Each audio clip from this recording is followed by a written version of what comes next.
지금은 공천 취소잖아요. 네. 그죠? 후보 등록 전에 일어나는 공천 취소인데, 네. 저는 아예 그냥 투표 하루 전날, 네. 그러니까 선급이 다 쓴 거죠. 투표 하루 전날 저는 제명을 당했으니까. 지난 주말 동안 정말로 참 시끄러웠습니다. 네네. 이게 원래 근데 이 총선 앞두고 원래 이런가요? 원래 이렇죠. 원래 이래요? 저는 지금 이렇게까지 저는 이제 얼마 이렇게 별로 경험이 없다 보니까 이렇게 그냥 좀 순탄하게 가는 거 아닌가 싶은데 네. 와 너무 참 이게 제 뜻대로 되는 게 아니네요. 아니, 사실은요, 항상 이런 거는 아니고, 네. 그 2020년 총선 때 그 황교안이 이제 지휘를 했지 않습니까? 예. 그때도 그때 공천 파동이 네. 있었습니다. 그렇죠. 예. 그다음에 2016년에는 도장 들고 나르샤 사건이 있었지 않습니까? 그죠? 예. 2012년에는 그런 사건 없었어요. 2008년에도 그런 사건 없었고요. 예. 지금 연속 3회에 걸쳐가지고 상당한 지금 이제 공천 파동이 있는데 예. 상대적으로 이번에 공천 파동이 상대적으로 좀 약한 편이라고 봐야 됩니다. 약한 편인가? 아니, 그런데 예. 상상 사람은 이제 그 과거하고 비교를 하지 않지 않습니까? 그렇죠. 그죠? 예. 지금의 어떤 순탄하게 이제 쭉 갔단 말입니다. 네, 근데 갔는데 갑자기 지금 막판에 지금 큰 돌풍이 지금 일어난 거죠. 그죠? 예. 그러다 보니까 이게 뭔 일이냐, 이게. 네. 그러면서 굉장히 사람들이 경악하고 당혹해하고 분노하고 그렇죠? 근데 지금 생각보다 좀 지지층에서 많이 흔들리고 또 TK에서도 뭐 분노감이 거의 뭐 역대급이 아닌가 뭐 이렇게 저는 개인적으로 느꼈거든요. 네네. 사실 근데 그 수장님께서도 참 지난 총선 때 정말로 억울한 일을 좀 당하셨었잖아요. 저는 아예 뭐 지금은 공천 취소잖아요. 네. 그죠? 후보 등록 전에 일어나는 공천 취소인데 네. 저는 아예 그냥 투표 하루 전날, 네. 그러니까 선급이 다 쓴 거죠. 투표 하루 전날 저는 제명을 당했으니까. 그럼 공천 취소가 전 제일 센 건 줄 알았는데 차라리 그거는 좀 낫다는 거죠. 아니, 투표 하루 전날, 그 다음에 이제 1당, 2당 후보는 풀로 다 쓸 거 아닙니까? 그죠? 왜 그 보전이 되기 때문에. 예. 1당, 2당 후보에 대한 제명은 그야말로 패가망신입니다, 원래, 그게. 그러면 이게 원래 그 15% 이렇게 넘어야 이게 뭐 보전이 되는데. 저는 0%입니다, 0%. 모든 게 무효표. 그럼 뭐 제 당에서- 12,601표가 무효표 예. 나왔어요. 당에서 그럼 뭐 보전을 하는데 뭐 도와줬습니까? 오히려 보전은 예. 4.15 총선 참패의 주범입니다, 이게. 그 미래통합당의 총선 백서에 보면은요. 예. 4.15 총선 패배 원인 제1번은 네. 중도층 지지가 회복되지 않음, 네. 2번이 막말 논란, 3번이 공천 파동이거든요. 예.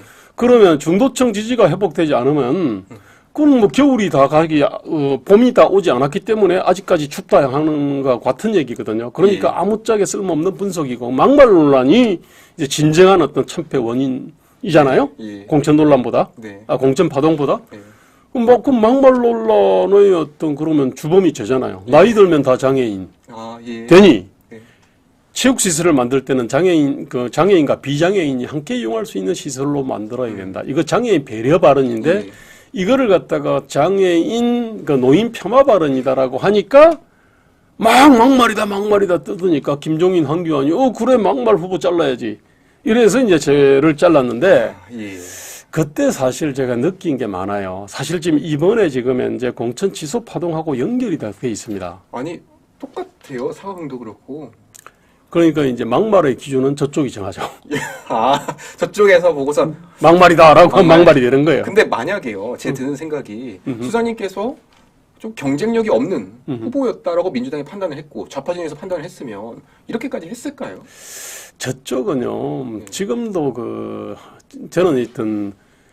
저는 원래 뭐랄까 민주당 쪽에서 일종의 어떤 이데올로그였지 않습니까? 그죠? 예. 지금 최병천 씨나 이런 분들보다 위상이 월등히 높았어요. 네. 그때 일종의 뭐냐면은 저를 그때 그 문재인이나 유세민 그다음에 손학규 예.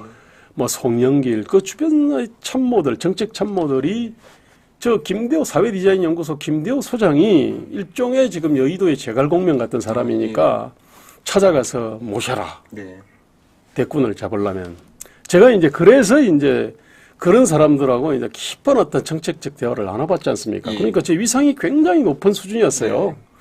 근데 이제 이 사람들이 보니까 이제 2012년 이후에 사실은 2009년에 노무현이 죽고 김대중 죽고부터 그때부터는 이제 일종의 이 운동권 있지 않습니까? 예. 운동권의 어떤 이 운동권이라는 야수를 길들이는 조련사가 없어진 거예요. 그러면서 이제 2012년 전당대회를 갖다가 거치면서 그때 한명숙이 1등을 했고 예. 문성건이 100만 밀란에 문성건이 2등을 했거든요. 그 다음에 사무총장은 임종석이 했습니다. 예. 그때부터 이제 민주당이 급격하게 이제 좌클릭을 했어요. 저는 기본적으로 민주당과 대한민국이 살 길은 네. 좌클릭이 아니라 운동권으로부터 멀어지는 우클릭을 주장을 했던 사람이거든요. 예.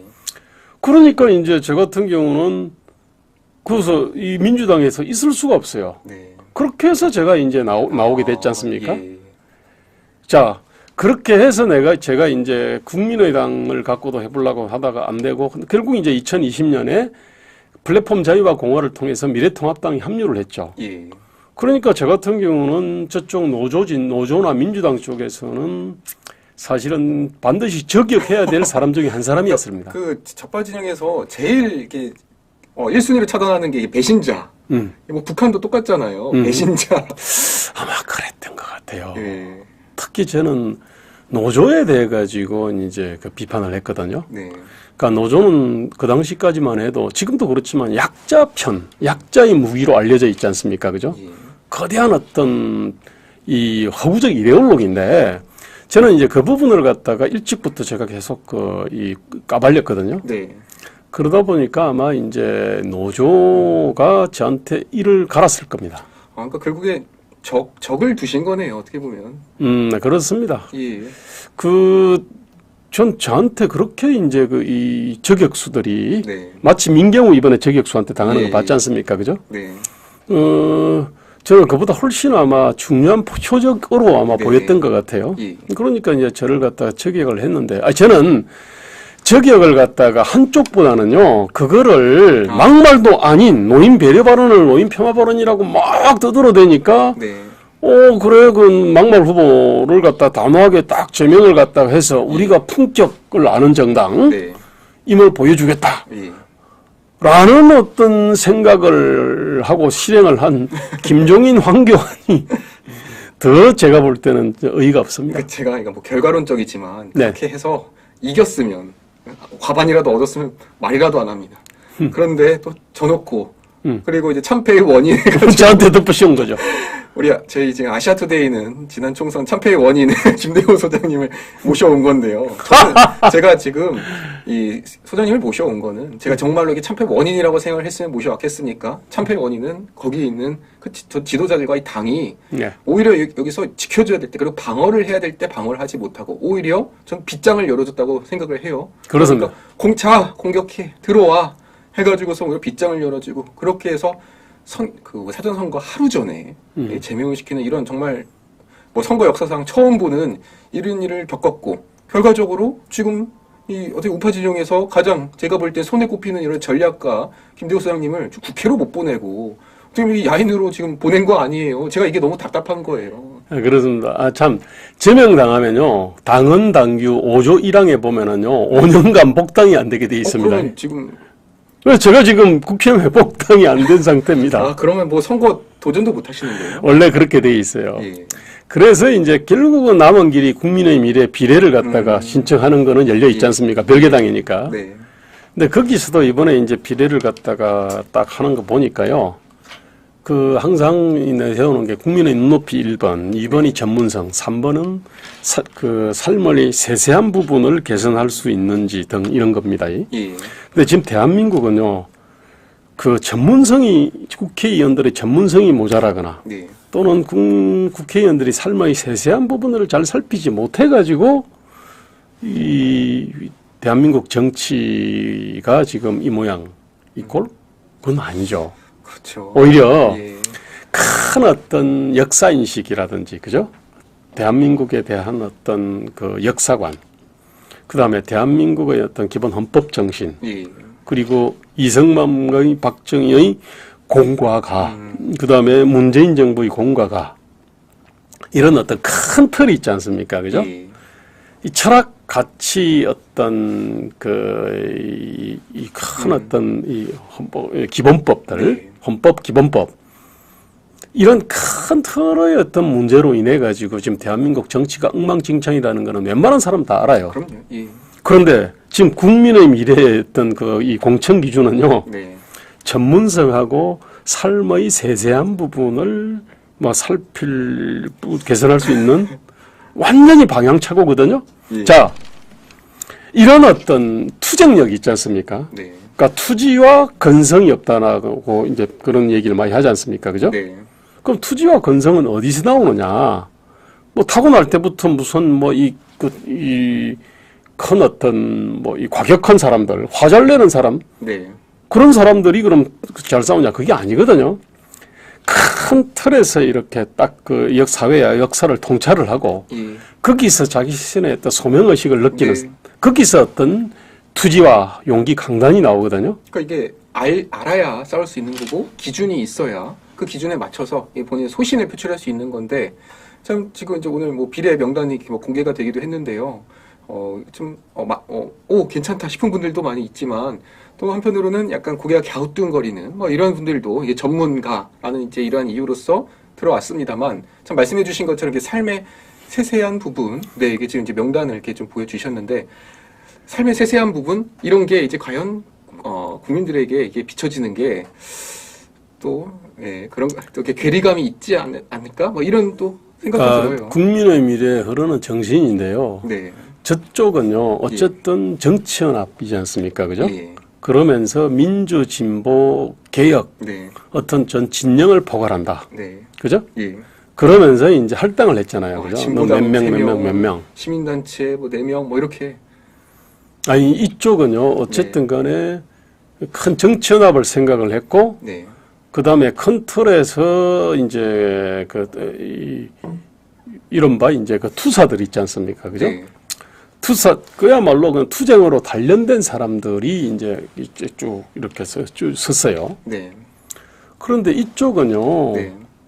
투쟁으로 단련된 이 개념이 없습니다. 그러니까 이쪽 정치연합 개념이 없지 않습니까? 그죠? 예.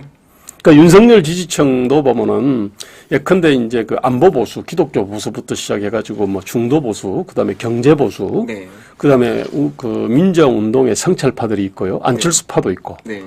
그다음에 극단적으로 반 이재명 진보파들이 있었지 않습니까, 그죠? 네. 이렇게 쫙 해가지고 이제 그게 이제 뭐 48점 몇 프로 이렇게 네. 이제 됐지 않습니까, 그죠? 그런 어떤 정치연합에 대한 개념도 없고. 약간 각자가 그냥 각자 목적대로 그냥 활동을 한 거죠. 예, 그 다음에 그때 그 최재형 후보하고 그때 윤석열 후보가 경선했을 때 그러니까 서로 예. 경쟁할 때 최재형은 파도 미담만 나오는 사람으로 네. 알려져 있지 않습니까? 그죠? 예. 근데 윤석열은 여러 가지 흠결이 많았어요. 근데 왜 사람들이 윤석열한테 지지를 했냐? 예. 윤석열은 목에 딱 칼이 들어왔을 때 소신을 꺾지 않았잖아요. 나름대로 투지와 용기 강단이 있었거든요. 그렇게 해서 이제 윤석열을 갖다가 이제 세웠는데 그거 저는 잊어버린 거예요. 지금은 정말로 좀 제대로 싸울 수 있는 사람, 네. 그 다음에 큰 사회 역사적 통찰력을 갖다 갖고, 그리고 그 지금 시대의 어떤 흐름들을 갖다가 읽고 사회 역사적 통찰력을 발휘해서 중요한 것이 무엇인지를 갖다가 아는 사람. 네. 이제 전문성도 필요하고 삶의 세세한 부분을 개선하는 수 있는 능력도 필요한데요. 네. 지금은 진짜 필요한 거는 큰 틀에서 이 방향을 갖다가 잡고 예, 그럼. 그 어떤 지향을 뚫고 그쪽 방향으로 쫙 몰아갈 수 있는 그런 사람이 있지 않습니까? 이제 그게 이론가, 경세가, 네. 전략가라고 이제 하는 네. 이런 사람들이 필요하거든요. 근데 이제 그 개념이 없어요. 그러니까 이게 정치 개혁을 이게 주장하다 보니까 지금의 이 결과가 이제 아예 이제 새로운 사람, 처음 보는 사람 뭐 이렇게 이제 나와버린 것 같은데 그러다 보니까 이게 지금 이제 어떻게 보면 전쟁을 하고 있잖아요. 이게 전쟁의 시기, 평화의 시기가 아니라. 근데 이 사람들은 전쟁의 시기라는 의식이 없는 것 같아요. 네, 그러니까 어떻게 보면 이분들은 참 이제 본인의 이 분야에서 정말 훌륭한 분인 건 맞는데 네. 지금 이게 전쟁 중인지를 못 느끼고 오히려 약간 좀 제가 느낄 때는 오히려 좀 뭐 하늘에 이런 구름 얘기를 할 수도 있는 뭐 이런 불안감이 들기도 해요. 평화 시기에. 네. 그러다 보니까 이게 참 시기적으로 좀 적절한가? 이게 자유보수 우파정당의 어떤 관성이거든요.